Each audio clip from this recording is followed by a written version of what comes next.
So now we are going to deal with the expressing of the concentration of solutions. So first and the foremost thing, let me see what is the first thing we are going to see, that is called as it of your mass percentage. Of course, here you should get a hint that whatever we are going to calculate, the percentage will be with respect to the mass. It is also given by the abbreviation as W by W. Remember guys, mass percentage is given by the formula as mass of the component in the solution, mass of the component in solution divided by, please mark my words, total mass of the solution, total mass of the solution, mass of the component in the solution divided by total mass of the solution into 100. Of course, this is a formula. For example, if we are giving you an example, of course that is also given in your notes. If I am saying that 10% of glucose is present in water by mass, in water by mass, here I am having the hint. Mass is there, percentage is there. So whatever the calculation they have done is with respect to the mass percentage. But what does this mean of this statement, 10% glucose in water by mass? That means what? 10 gram of your glucose, yes, C6H12O6, 10 gram of your glucose is dissolved in 90 grams of water. Can you be able to understand?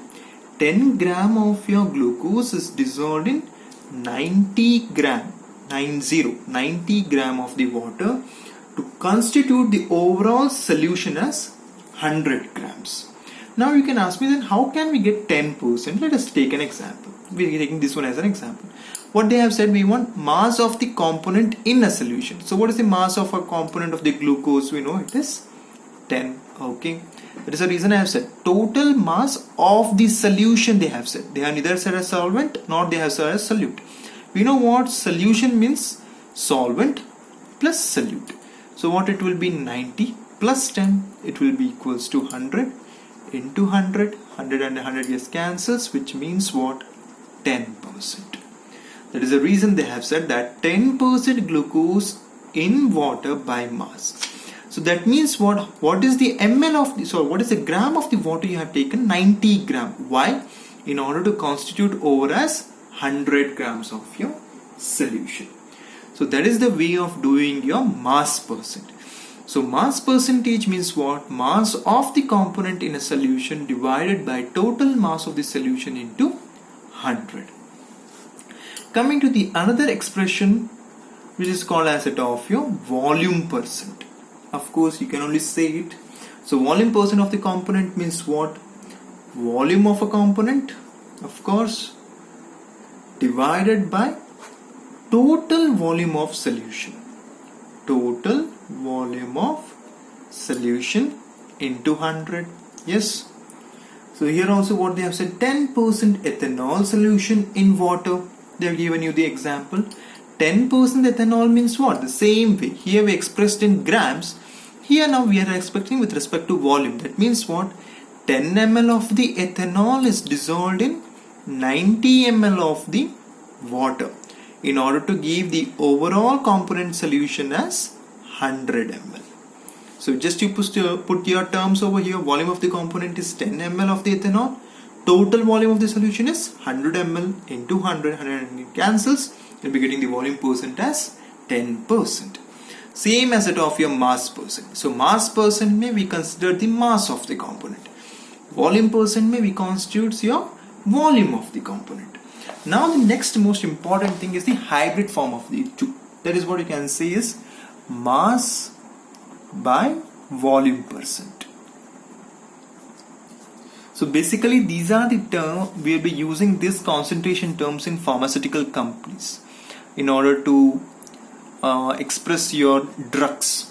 So that will be what it will be saying is what will be the mass of the solute dissolved in 100 ml of the solution. For example, when you're preparing an insulin or when you're preparing some other antibiotics which is in the liquid form, which you have to add some solid form to the liquid form. So we are checking out that what should be the mass of this solute should be dissolved in 100 ml of this solution. But the most important thing I want to kindly make notice, which is called as that of the another part, which is called as ppm, which is called as parts per million. Remember, one of the most important concentration terms, because whenever you are just taking for environmentalists, basically it is very helpful for environmentalists.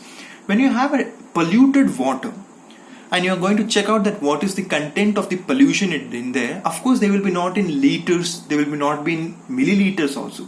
They will be very much less, not they will be in kg, not they will be in milligrams. They will be very much less, nearly equals to micrograms, 10 to the power of minus 6 grams. So in that conditions, what we are doing, the concentration terms is your ppm. They are mainly employed for your trace quantities. Whenever these solute are present in your trace quantities, very less quantities. So how we are going to calculate it? Parts per million, they are saying. That means what? Number of parts of components,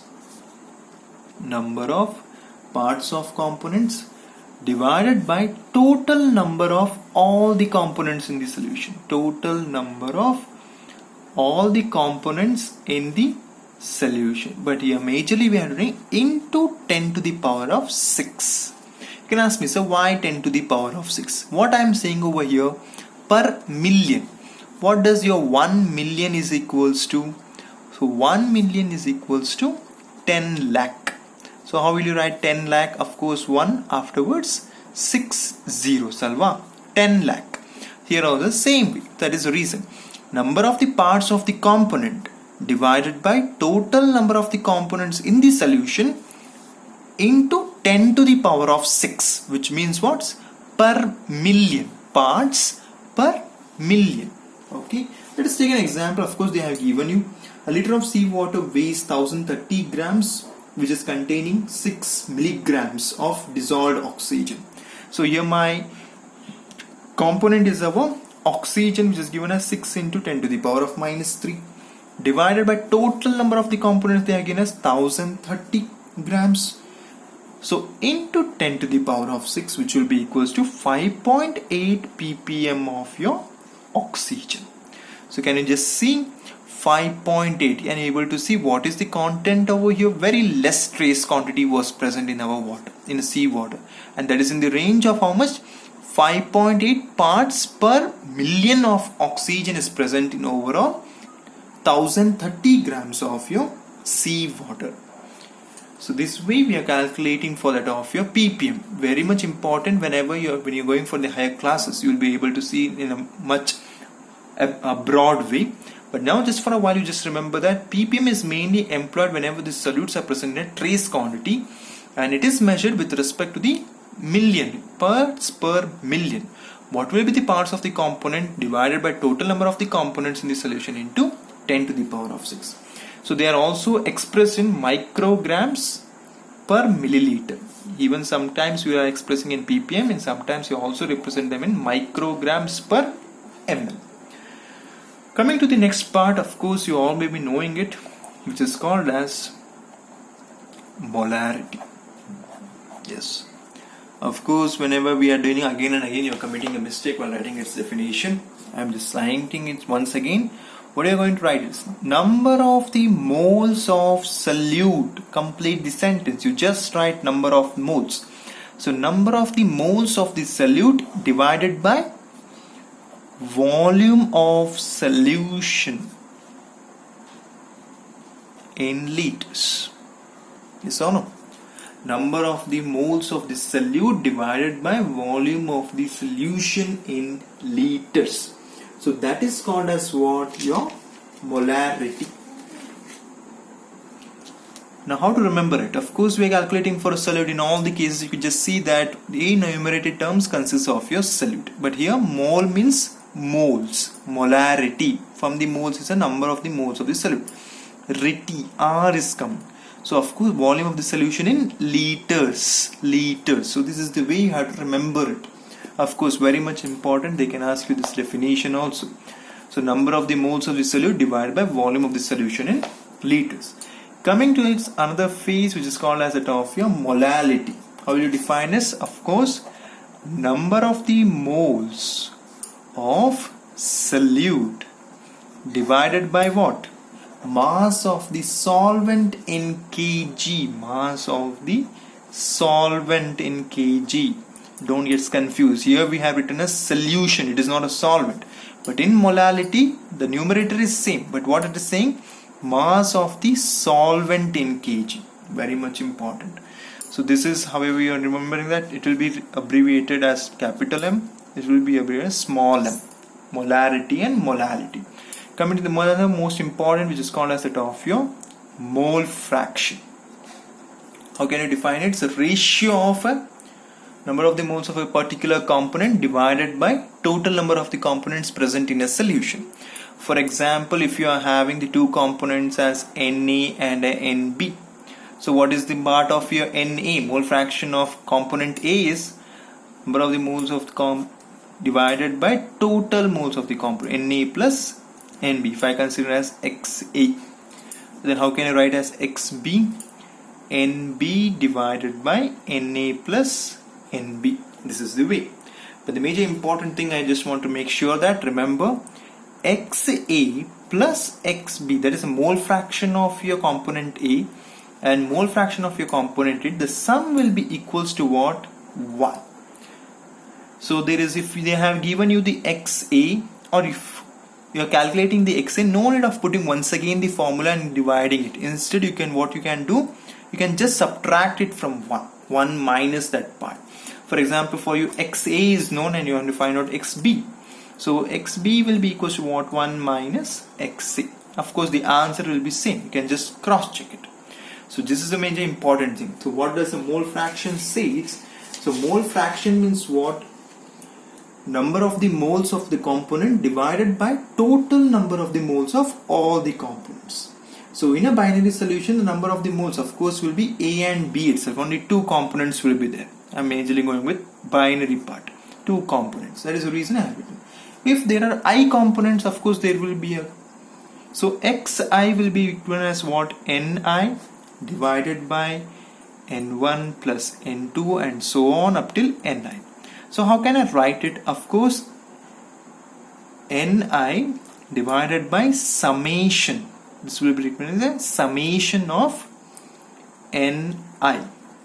Here you can write it as I is equals to 1 to I is equals to I. This is called as a lower limit. This is called as a upper limit.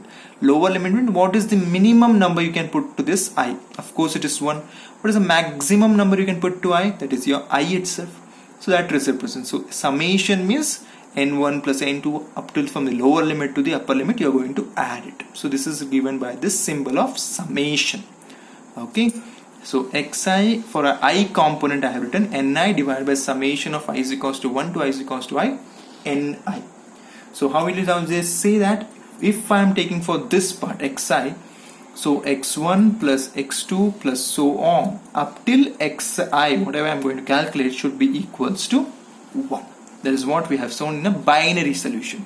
If it is not a binary solution, means having more than one components, overall the mole fractions of all the components, remember they are the mole fraction of all the components, should be equals to 1.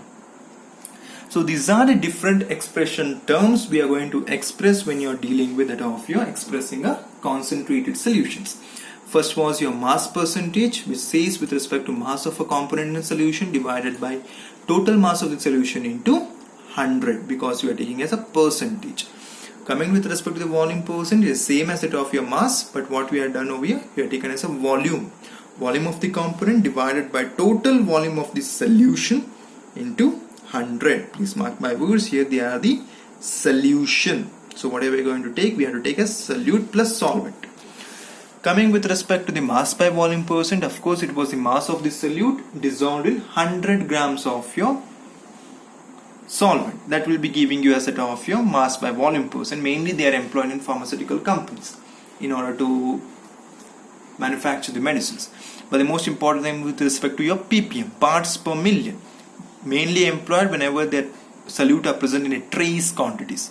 So number of the parts of the component divided by total number of the components in a solution into 10 to the power of 6. Why 6? Because we are doing million part. So in million, 1 million, how much is present? So 1 million is equals to 10 lakh. So 10 lakh is represented 10 to the power of 6. Coming with respect to majorly three important things called as molarity. Of course, it is number of the moles of the solute divided by volume of the solution in liters. Coming with respect to molality, it is the number of the moles of the solute divided by mass of the solvent in kg. Solvent in kg. Mole fraction we have just seen, it is the number of the moles of component divided by total number of all the components. In case if it is a binary, means we will be having two components. Remember, the sum of the mole fractions, should be equals to unity. From this, we have just seen that you can easily calculate the another mole fraction of another component. If it is an xi, ith components are present, means number of the ith component, number of the moles of the ith component divided by total number of all the components present in the solution. So general formula can be written as Ni divided by summation. This is called as summation. Remember, this symbol is called as that of your summation, which means what? You are going to add this all, which will be having a two limits, which is called as a lower limit, which is 1, or it can be, in my case it is 1, it could be even less than that or more than that. I is equals to I, lower limit, upper limit. So I is equals to 1 to I is equals to I Ni. So in this case, what should happen? The sum of the mole fraction of all the components should be unity. So these are the different terms for expressing the concentrated solutions.